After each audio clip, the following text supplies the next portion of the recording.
महिलाओं के घर में गुंडा भेजने के बाद फोर्सिबली उनसे अपॉलॉजी, 15 साल की बच्ची से अपॉलॉजी लेना और फिर उस अपॉलॉजी को एक्सेप्ट करना, accepting that apology is complete nonsense. We do not accept it. We want a education system that works.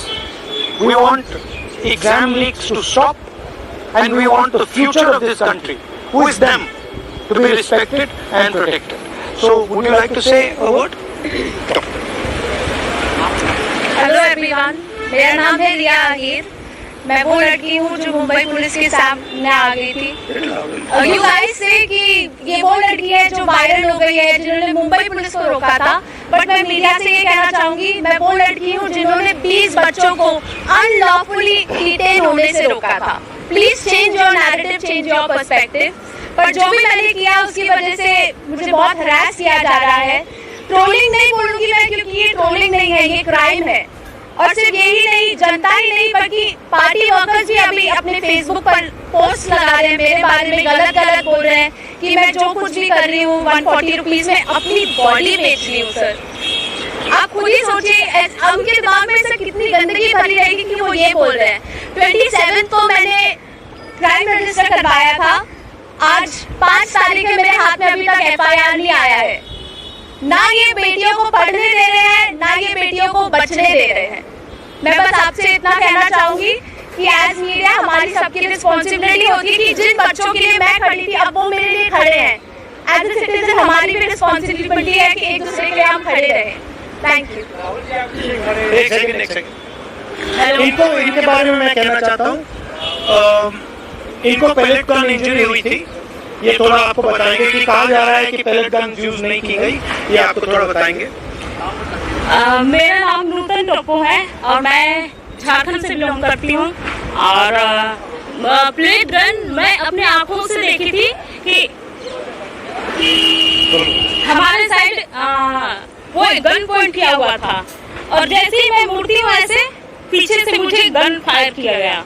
और मुझे पता, अच्छी तरह से पता है, मुझे गन से ही फायर में लगी है, प्लेट गन से लगी है. बस मुझे ये पता है. पर जब देश में जंतर मंतर 20 तारीख और जब अन्याय के खिलाफ हमें खड़ा होने का मौका मिले, हम खड़ा होंगे जरूर. मैं फरनाज उत्तर प्रदेश से आई हूँ. मैं एज अ ग्रेजुएशन स्टूडेंट हूँ. लेकिन हम जब 20 तारीख को जंतर मंतर पे एकदम पीसफुल होकर प्रोटेस्ट कर रहे थे, ये पुलिस के गुंडे बहुत बुरी तरीके से हमको मारे. इतने बुरा इंजर्ड करने के बाद में ये लोग हम लोगों के ये बोलते हैं कि अगर आप कार्रवाई करोगे तो हम लोग भी डायरेक्ट कार्रवाई करेंगे. देन उसके बाद भी जब इनसे ये नहीं बना तो ये लोग कह रहे थे, ये पुलिस का कहना था कि इनका नाम क्योंकि मुसलमान नाम से इन लोगों ने जज किया कि मैं फरनाज. पहले इन्होंने मुझे मारने के बाद बस में बिठाया, 3 घंटे तक लिटरली रखे और फिर उसके बाद बोलते हैं कि नाम क्या है. मैंने कहा फरनाज. इनकी लिस्ट अलग बनाई जाएगी क्योंकि ये लोग देशद्रोही हैं. तो सर अगर हम लोग शांति से प्रोटेस्ट कर रहे हैं, क्या हम देशद्रोही हैं? क्योंकि हम लोग नॉर्मल लगा रहे थे वंदे भारत और भारत माता की जय, उसके बावजूद भी हम लोग को मारने के बाद देशद्रोही बोलते. तो ये इन्होंने हमारे साथ किया. उसके साथ साथ सोशल मीडिया पे लगातार आ रहा है कि अरे ये लोग सिर्फ देशद्रोही पना करने गए थे. तो मेरा यही कहना है कि अगर आप लोग इस तरीके से करते रहोगे लेकिन हम लोग बाज नहीं आएंगे. हम हक के लिए, अपने देश के लिए हमेशा खड़े रहेंगे. जय हिंद, जय भारत. मेरा नाम भरत बानाई है. मैं नागपुर से आया था जो जंतर मंतर के लिए प्रोटेस्ट किया था. उस प्रोटेस्ट में मैं 20 जून से था, पर 20 जुलाई को हुआ वाकया. तो हमने धर्मेंद्र प्रधान के लिए जो इस्तीफा मांगा था, उस इस्तीफे के लिए इन्होंने इतना अत्याचार किया, इतनी बर्बरता की शायद हमने अमित शाह का इस्तीफा मांग लिया होता तो इन्होंने हम पे सीधा गोलियां चला दी थी, बॉर्डर बना दिया होता जंतर मंतर को. मुझे इस तरीके से लगता है क्योंकि हमने जो सहा है, मैंने खुद कई बच्चों को एम्बुलेंस में डाला जो ब्लीडिंग हो रही थी, उनसे ब्लीडिंग हो रही थी. मैंने उनको डाला तो सामने जाके उनको रोका गया था. उनको रोकने के बाद उनको फिर जिनके सर पे लगी थी उनके पैर तोड़े गए और जिनके पैर टूटे थे उनके सर फोड़े गए, हाथ तोड़े गए. बस इस तरीके का वाकया हमने देखा और अभी तक जिंदगी में मैंने ये ऐसा दिन कभी मैंने अपने जिंदगी में नहीं देखा. और ये मेरी जिंदगी का ब्लैक डे था और ये जिंदगी में किसी के नहीं आना चाहिए. इसलिए सबने एक साथ सब खड़े हुए और जैसे मुझे मारा गया है तो लोग मुझे देख के आए. पर अभी हमें लगता है कि उस दिन अगर हम रुकते नहीं जंतर मंतर पे तो ये लोकतंत्र का आखिरी दिन होता। यही मैं कहना चाहता हूँ। धन्यवाद। हाय एवरीवन, मेरा नाम मुस्कान है। मैं ज़्यादा कुछ नहीं बोलूँगी, मैं बस इतना बताऊँगी that I was one of the peaceful protesters at Delhi Jantar Mantar. मेरा सवाल बस ये है कि जब मैं शांति से चल रही थी तो पुलिस ने मुझे मारा क्यों? आरएएफ ऑफिसर्स ने मेरे ऊपर लाठी क्यों बजाई? और जब ये साफ साफ रूल है कि आप थाई के ऊपर नहीं मार सकते हो और एक मेल ऑफिसर किसी लड़की को नहीं मार सकता, तो एक मेल आरएएफ ऑफिसर ने why did he try to jab a baton into my buttocks? मेरा बस इतना सा सवाल है। और अगर इसके लिए जिसको भी उसने ऑर्डर दिया था अगर वो आके मुझसे माफी मांग ले तो मुझे भी बहुत खुशी मिल जाएगी। एंड सेकेंडली, क्योंकि मैंने बोला कि मेरा नाम मुस्कान है, मैं एडिशनली ये भी ऐड करना चाहूंगी कि सरनेम मेरी शर्मा है। और ये मैं इसीलिए बता रही हूँ क्योंकि आजकल हर कोई मान के बैठा है कि मैं मुस्लिम हूँ और इसीलिए मुझे और ज्यादा गालियां मिल रही हैं।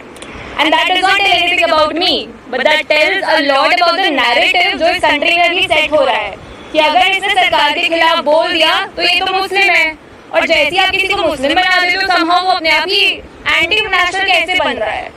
तो हम इस नैरेटिव को बहुत ज्यादा आजकल फॉलो कर रहे हैं और ये जितनी भी ट्रोलिंग आजकल हो रही है इंटरनेट पे, जितना भी हैरेसमेंट हम लोग फेस कर रहे हैं, ये इस कंट्री का नैरेटिव बताता है बहुत साफ साफ। थैंक्स। आप सब लोगों से सवाल है कि आप कह रहे हो इंटिमिडेट किया जा रहा है, आप कह रहे हो डराया जा रहा है, आपकी परीक्षा हो रहा है, क्यों नहीं अंडरस्टैंडिंग है what makes? No, but I want to say something else, which is even more powerful. That there are young people who are standing here in front of India's press, but Amit Shah and the Prime Minister don't have the courage to stand here. अगर ये बाहर जाएगा उसके बाद हमें रोज और गालियां पड़ने वाली हैं। कल को मेरे साथ गलत होगा, मेरे साथ कोई आके खड़ा नहीं होगा अगर आज मैं दूसरों के लिए आवाज नहीं उठाऊंगी। और ये ऐसी country, to be very honest, जिन लोगों को मेरी सुरक्षा करनी चाहिए उस दिन मैं उन्हीं लोगों से पिट रही हूँ। So as a woman of this country, please tell me where am I supposed to go to for my protection? मुझे बस आप इतना बता दीजिए।